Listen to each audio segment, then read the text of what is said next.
आषाढ़ मास की गुप्त नवरात्रि 30 जून से शुरू हो रही है। जानिए इसका महत्व, मुहूर्त और नवरात्रि का क्या महत्व है, किस मंत्र से करें पूजा। नमस्कार, मैं हूं डॉक्टर श्रीपति त्रिपाठी। हिंदू धर्म शास्त्रों में कुल 4 नवरात्रि का वर्णन है। चैत्र और शारदीय नवरात्रि के अलावा 2 गुप्त नवरात्रि भी होती है। एक गुप्त नवरात्रि माघ और दूसरी आषाढ़ के महीने में पड़ती है। इस समय अभी आषाढ़ माह चल रहा है और साल की पहली गुप्त नवरात्रि इसी माह में होगी। गुप्त नवरात्रि में माँ दुर्गा के उपासक गुप्त तरीके से पूजा उपासना करते हैं। आषाढ़ माह में पड़ने वाले गुप्त नवरात्रि की शुरुआत शुक्ल पक्ष की प्रतिपदा से होती है। इस साल गुप्त नवरात्रि का प्रारंभ 30 जून से शुरू होगा, जिसका समापन 3 जुलाई को होगा। नवरात्रि का पर्व शक्ति की उपासना का पर्व रहा है। सृष्टि में मौजूद प्रकृति ही वह शक्ति है जो जीवन के संचालन में अपना योगदान देती है। इसी प्रकृति का सानिध्य पाकर पुरुष का जीवन भी नए चरण एवं स्वरूप को पाता है और इसी क्रम में आने वाली नवरात्रि के 9 दिनों का अपना एक विशेष महत्व होता है।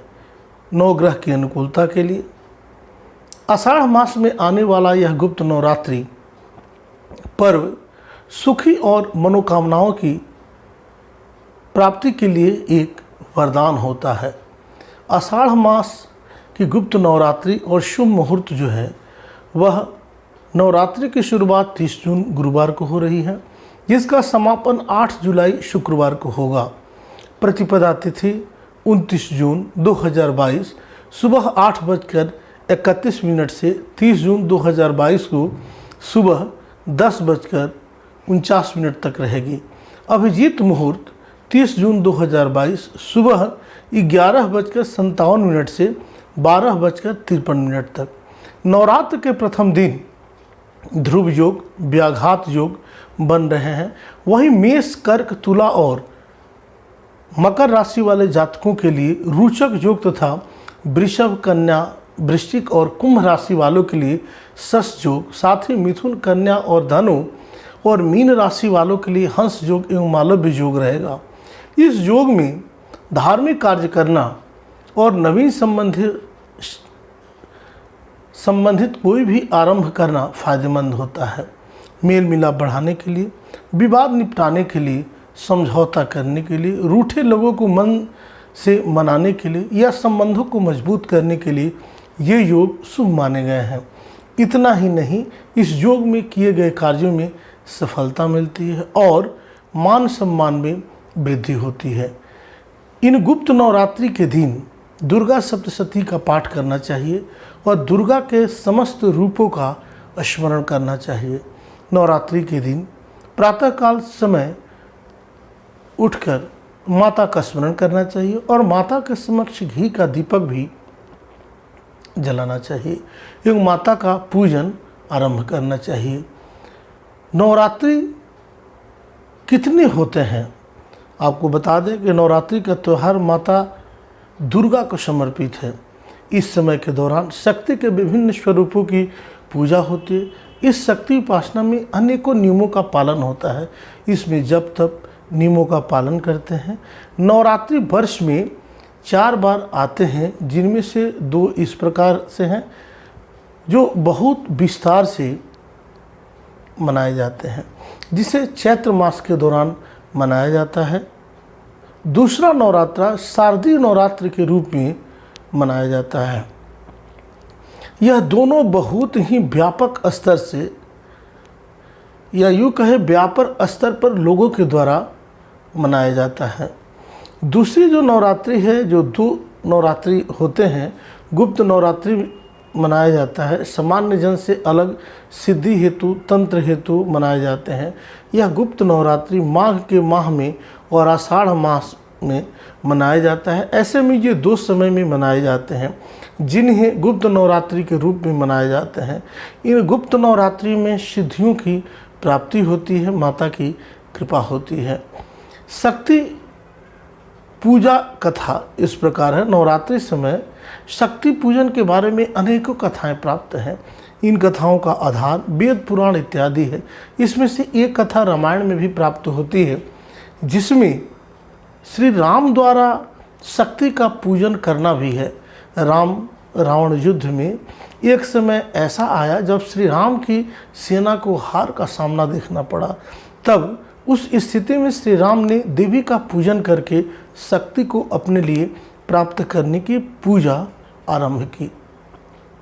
राम ने जब शक्ति का आवाहन किया तब उस पूजन में 108 कमलों को देवी को अर्पित करते जाना था।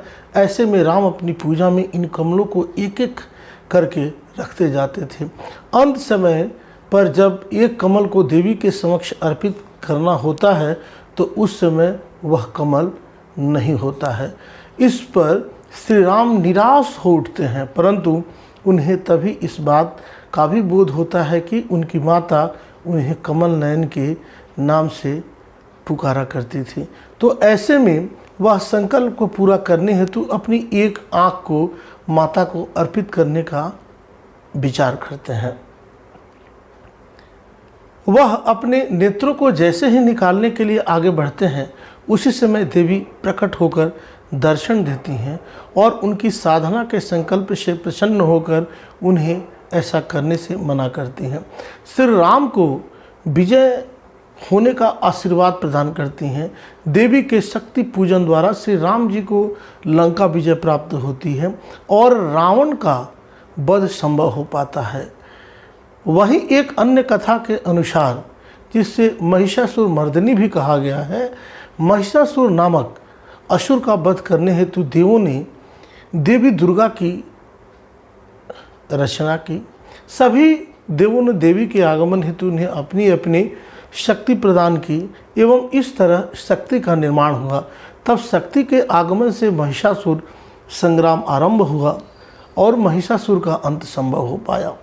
महिषासुर को मारने के उपरांत देवी को महिषासुर मर्दिनी के नाम से भी पुकारा जाता है।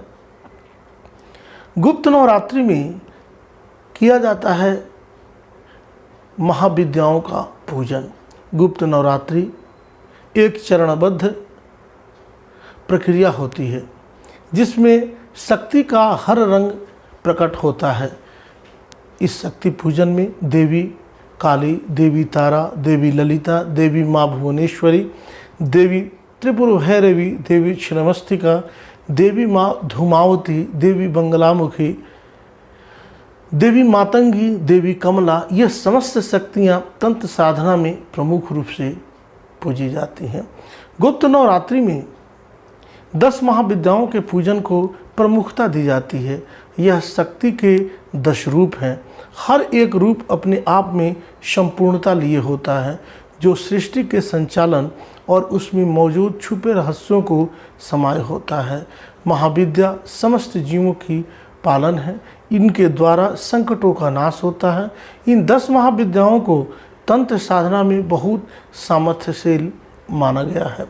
आषाढ़ गुप्त नवरात्रि पर इस प्रकार कीजिए पूजा। देवी भागवत में इन गुप्त नवरात्रि के विषय में भी बताया गया है कि इस समय पर तांत्रिक क्रियाएं एवं शक्ति साधना से संबंधित होते हैं। इस समय के दौरान साधक को कठोर नियमों और आचरण का पालन किया जाता है।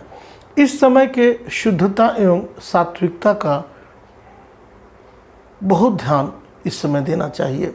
इस समय हुई कोई भी छोटी सी गलती भी सारी साधना को विफल कर सकती है। ऐसे में जरूरी है कि इस पूजा में शुचिता का पूरी तरह से ख्याल रखी जाए। गुप्त नवरात्रि पूजा में सिद्धियों को प्राप्त करने के लिए साधक को देह को शुद्ध करना होता है। मंत्रों के जाप के दौरान यह शुद्धिकरण संपन्न होता है। जिस स्थान पर पूजा आरंभ की जाती है उसी स्थान पर नियमित रूप से साधना करनी चाहिए। स्थान को बार बार बदलना नहीं चाहिए। एक स्थान पर आसन पर बैठकर पूजा करनी चाहिए और जो आसन खुद के लिए उपयोग में लाएं उसे किसी और को उपयोग नहीं करना चाहिए। प्रत्येक दिन की सिद्धि में उसी रूप को पूरी एकाग्रता और तन्मयता के साथ करना चाहिए। विशेष पूजा करेंगे तो सभी मनोकामना पूर्ण होगी। गुप्त नवरात्रि के दौरान किसी भी एक रात्रि को माँ दुर्गा की पूजा करें। माँ दुर्गा की प्रतिमा या मूर्ति स्थापित कर लाल रंग की सिंदूर और चुंदरी अर्पित करें। इसके बाद माँ दुर्गा के चरणों में 7 कौड़ियाँ, 7 कपूर, 7 लौंग अर्पित करें। माँ दुर्गा को लाल पुष्प अर्पित करें। अब सरसों के तेल से दीपक जलाकर ओम दुम दुर्गायै नमः मंत्र का जाप करना चाहिए। अब कपूर, लौंग और कौड़ियों को जलाकर पूरे घर में धूप करें। आषाढ़ गुप्त नवरात्रि पर करें इन मंत्रों का जाप। काली तारा महाविद्या, काली तारा महाविद्या, खोड़सी भुवनेश्वरी, भैरवी छिन्नमस्ता च, विद्या धूमावती तथा बगला सिद्धे विद्या च, मातंगी कमलात्मिका, एता 10 महाविद्या सिद्ध विद्या प्रकीर्तिता। देवी के प्रत्येक रूप का इस मंत्र में वर्णन किया गया है। यह मंत्र देवी को प्रसन्न करने का एक अत्यंत ही सहज और सरल माध्यम बनता है। आप सब यूं ही बने रहें। मिलते हैं अगली वीडियो के साथ। तब तक के लिए आप सभी को नवरात्रि की ढेर सारी शुभकामनाएं। आप सब स्वस्थ रहें, निरोग रहें, माता के शरण में रहें, माता को पूजें। मंत्रों में ही देवी और देवताओं का वास है। अच्छे से आपको जैसे मॉल में जाते हैं, जिस चीज़ की ज़रूरत होती है वहीं खरीदते हैं, ठीक उसी प्रकार आप जीवन में जिस समस्या से जूझ रहे हैं उस समस्या से निजात पाने के लिए निश्चित रूप से आप मंत्र को देखें, वीडियो से जुड़े रहें, आपको उपलब्ध कराया जाएगा और निश्चित रूप से आपको लाभ मिलेगा। तब तक के लिए दीजिए मुझे इजाज़त। नमस्कार।